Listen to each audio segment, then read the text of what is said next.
David's smile was quick but sharp. Those few seconds between the group toast and the sip of champagne marked the exact moment everything turned to ash in Michael's mind. He knew how to read expressions. He'd grown up watching, listening more than speaking. And that night at the company holiday party where his wife worked, just one glance was enough to understand what he'd been ignoring for months. Emily looked beautiful as always, elegant, charming, surrounded by co-workers laughing lightly. The woman Michael proudly called his wife. It was obvious how much everyone admired her, but the unease had started earlier. Small gestures piled up like loose puzzle pieces he refused to put together. Comments that stopped when he came near. Messages she said were from the office group. Lingering looks between her and some guy named Nathan Carter, who until then for Michael was just a name mentioned occasionally. That night, Michael felt especially optimistic. He'd gotten good news. The promotion he'd been chasing for years was close. That would make possible something he and Emily had planned for a long time. She'd leave her job, focus on home, on starting a family. He knew she was tired of the demanding routine, office pressure, difficult bosses. Everything was falling into place. He could finally see the future taking shape. But then, in the middle of the applause after the manager's speech ended, Michael saw it. Nathan whispered something in Emily's ear. She laughed, but it wasn't a polite laugh. It was intimate, a little conspiratorial, almost affectionate. When Nathan noticed Michael watching, he looked straight at him and smiled. A crooked, ironic smile. He didn't need to say anything. That smile carried contempt, confidence, and challenge. That's when Michael understood. He didn't need to hear confessions or find messages. Nathan's gesture was the signature of a silent contract, a pact between two men who knew what was going on. Even if only one had the courage to admit it, Michael didn't react impulsively. He just looked away. From the outside, he seemed like a man engaged, taking part in the celebration like everyone else. Inside, he felt the ground slowly giving way. He remembered an incident from adolescence when he blindly trusted a classmate, shared a personal secret, and the next day saw his name scribbled on the school bulletin board with jokes that made him lock himself in the bathroom for hours. From that day on, he swore he'd never be deceived again. He started observing everything, weighing words, measuring gestures, and it was that skill that made him notice what others at that same party might never have seen. The discomfort grew stronger as the night went on. Emily seemed more and more at ease, her glances with Nathan becoming more frequent. Michael tried to find logic, but all he felt inside was noise. He began mentally reviewing the past few months. Last-minute trips, coming home late, less intimacy, cold replies, there was always a ready excuse. And he believed them out of love, out of habit, because it was easier to hold on to certainty than face collapse. That same night, back home, Michael took a shower in silence. Emily excitedly talked about the party, about the new boss who seemed to like her, about the lighter atmosphere at the office after the management change. She spoke while changing clothes as if everything were normal, as if her words carried any weight. But to him, it was all noise. Lying in bed, eyes fixed on the ceiling, Michael felt trapped in a repeating nightmare. So many similar stories around him, so many friends who'd gone through quiet betrayals. There's always a sign, he thought. There always was. But love has this cruel habit of blinding you until one smile destroys everything. The next morning, he woke up before her. He made coffee, read part of the newspaper, left for work like always.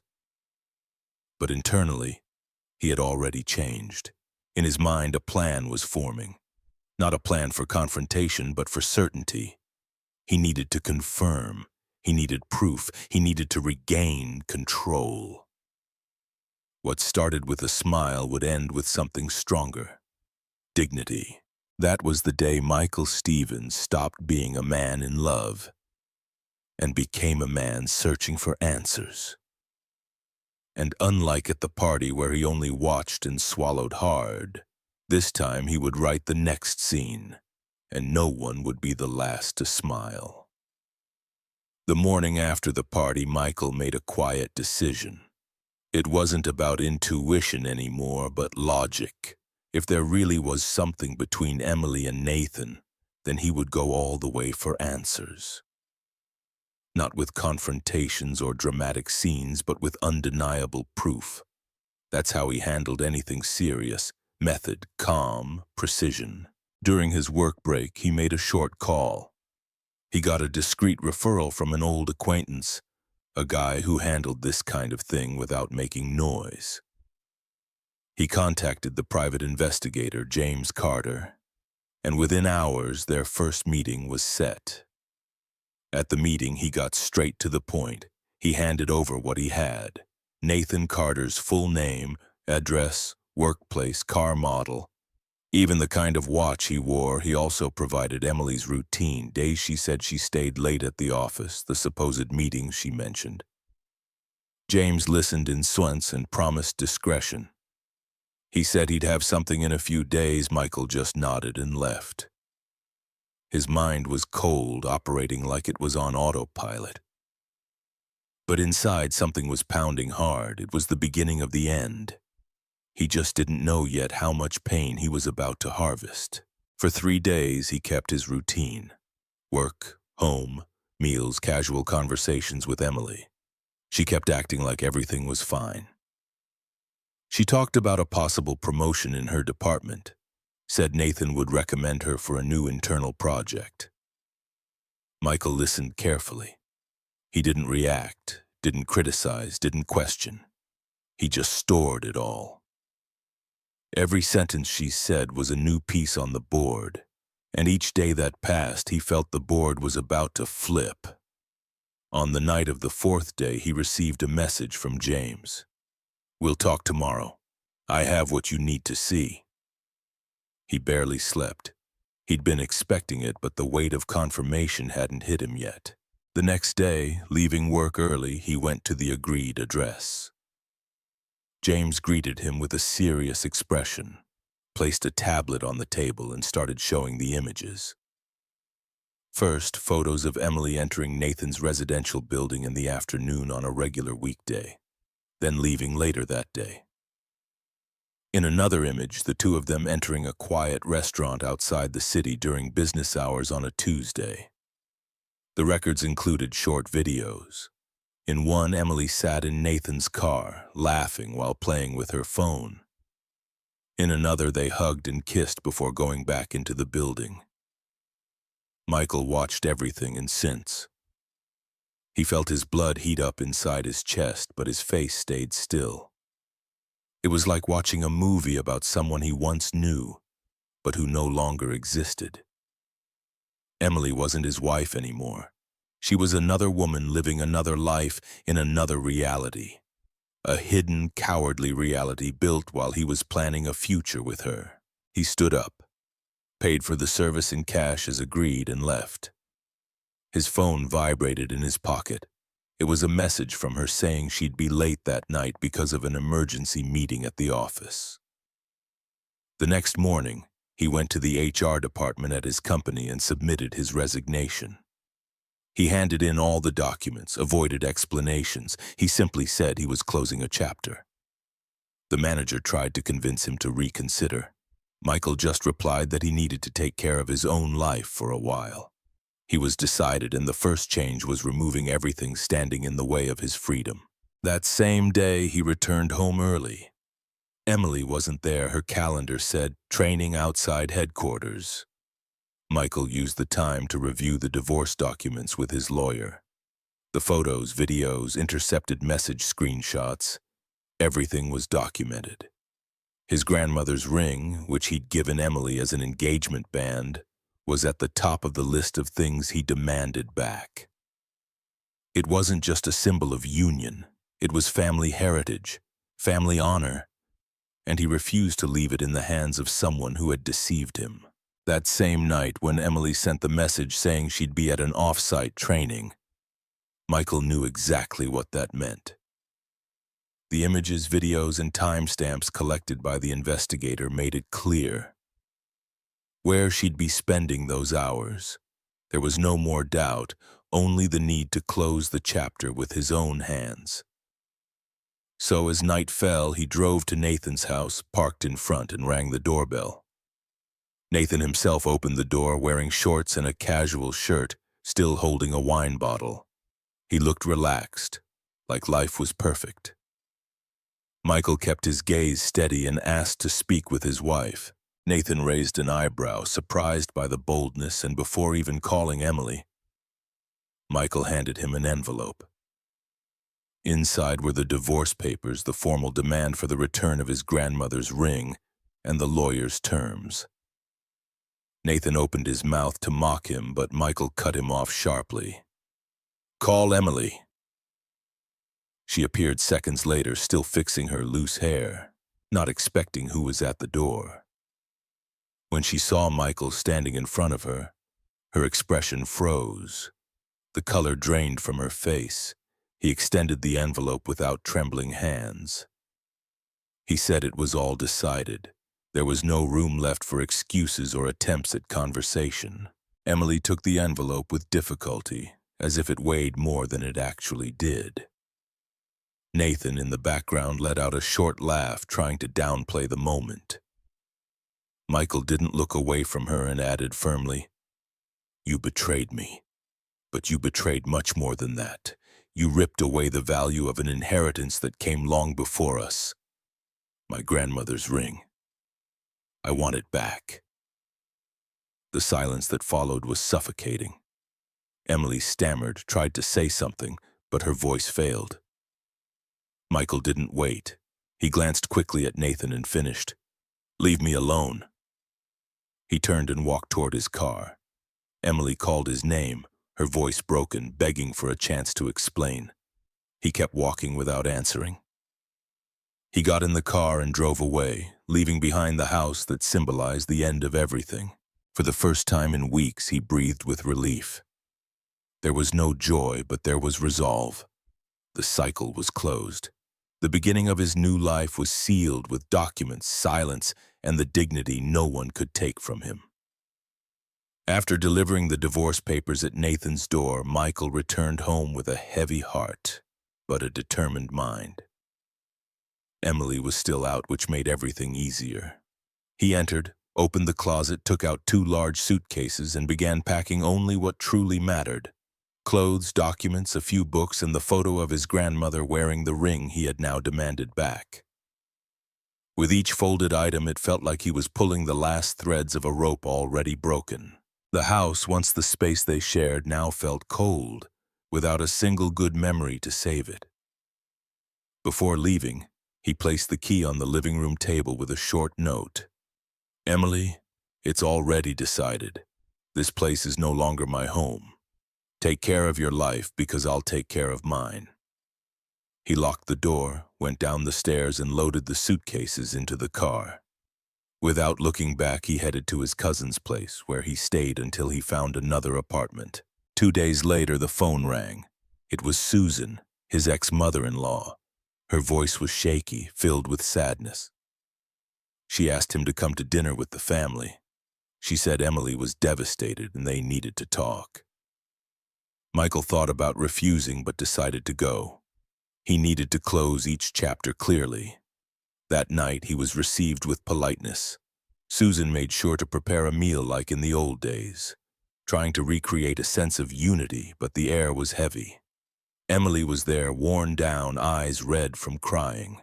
She tried to speak, apologized, said she had lost herself and never imagined her husband would leave her so coldly, so definitively. Michael listened in silence without interrupting. When she finished, he simply said this wasn't a stumble but a conscious choice. A woman doesn't end up at another man's house by accident, nor spends entire days away from home by coincidence. Susan, emotional, tried to intervene, said she loved Michael like a son, begged him to consider starting over. That's when Susan brought something important. She excused herself, left the table, and came back with a small velvet case. Inside was Michael's grandmother's ring. She said Emily had handed it over that afternoon, too ashamed to return it in person. Michael took the ring firmly, feeling it carried not just metal, but generations of loyalty and respect. He thanked Susan for the gesture, looked at Emily, and said only, "You took from me something that can't be undone, but this I would never allow to be lost."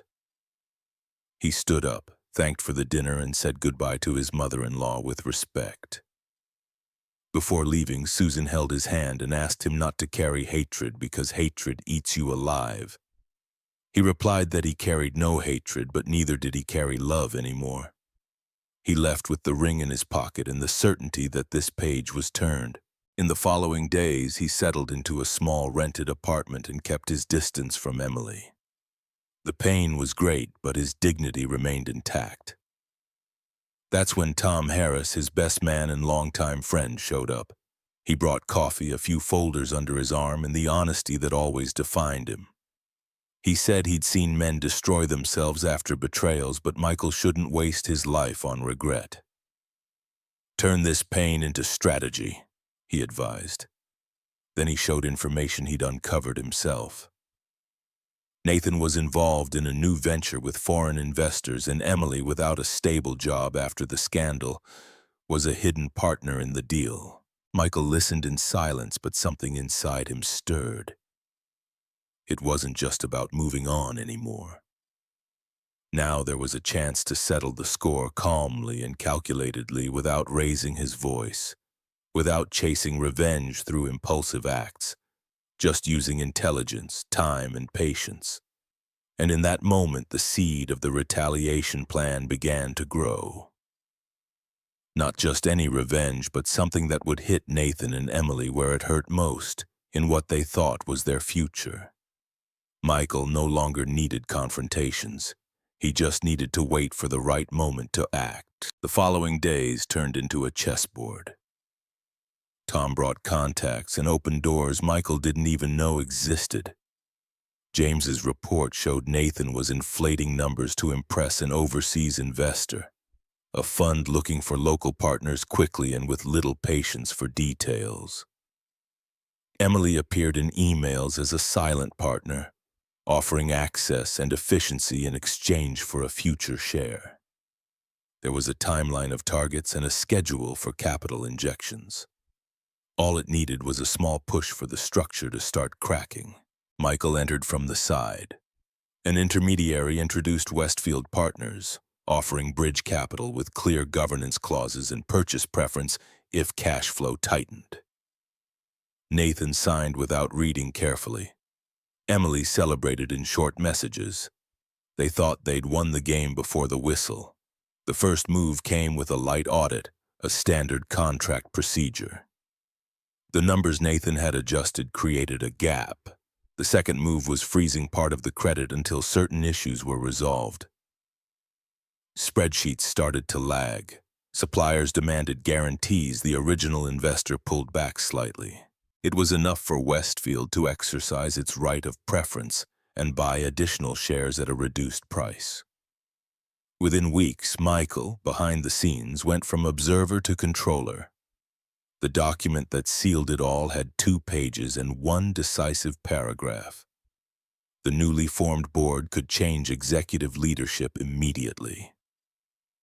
The transition meeting was set for a Tuesday. Tom stood beside Westfield's lawyer. James took the front row as consultant. When Nathan entered, his confident smile cracked at the sight of unfamiliar names at the table. Emily arrived minutes later with a notebook she'd never use. Michael entered last, unannounced. He sat down calmly, opened his folder, and placed the new board's appointment minutes on the table. Nathan shifted in his seat, trying to keep composure. He asked who represented the investor. Michael answered with a simple sentence, "Me." Silence. Emily put a hand to her chest as if gasping for air. Michael didn't give a speech, didn't mention the past, didn't bring the marriage into that room. He spoke about numbers, deadlines, conduct. He announced Nathan's removal from the executive role, the suspension of Emily's strategic consulting contract, and the review of all agreements signed in the last 2 months. He handed over the written notices, stated the deadline for office departure. Nathan tried to joke, tossed out an empty provocation. Michael stuck to the agenda, voted on the items, closed the session, and stood. No shouting, no humiliation, just consequences. Outside, Emily waited. She asked for 5 minutes. Michael granted it. She said she'd made a mistake, let herself be swept away by promises, thought Nathan would give her a prominent place, that her career was worth the risk. She said she still loved him, that this path could be reversed. He listened to the end. He replied calmly that love and loyalty walk together. When one leaves the room, the other loses its way. The conversation ended there. Tom touched his friend's shoulder, and the two walked away. The building was left behind like a chapter stamped with the word completed. The following weeks were quiet. Michael organized his new home, returned to running in the late afternoons, started cooking simple meals again, began sleeping without waking in panic. At work, he established a clean routine with his team. He fired who needed to go and opened positions for people who wanted to build seriously. James closed the contract with a handshake and his usual blunt line, "Mission accomplished." Tom stopped by on a Friday with pizza and the joke that revenge with accounting is a work of art. Michael laughed, but inside he felt something else. It wasn't victory, it was balance. The brown envelope arrived with no return address. Inside, a 6-page letter. Emily's handwriting filled every line as if she were trying to build a bridge with ink. She wrote that Nathan was already looking for another partner to rebuild the project, that he'd sidelined her the moment Westfield took control. She said she realized too late what she'd had at home. She recalled memories, mentioned trips brought up the day he was sick, and she stayed up caring for him until she fell asleep on the couch. She apologized again. She asked if there was any chance to start over. She asked if he still thought of her. Michael read it slowly, not skipping a line, giving those words the respect of a past that had once been real. He folded the letter, kept it overnight, and only then decided what to do. The next day, he opened the drawer where the wedding photo Susan had returned to him sat. Next to it, the case with his grandmother's ring.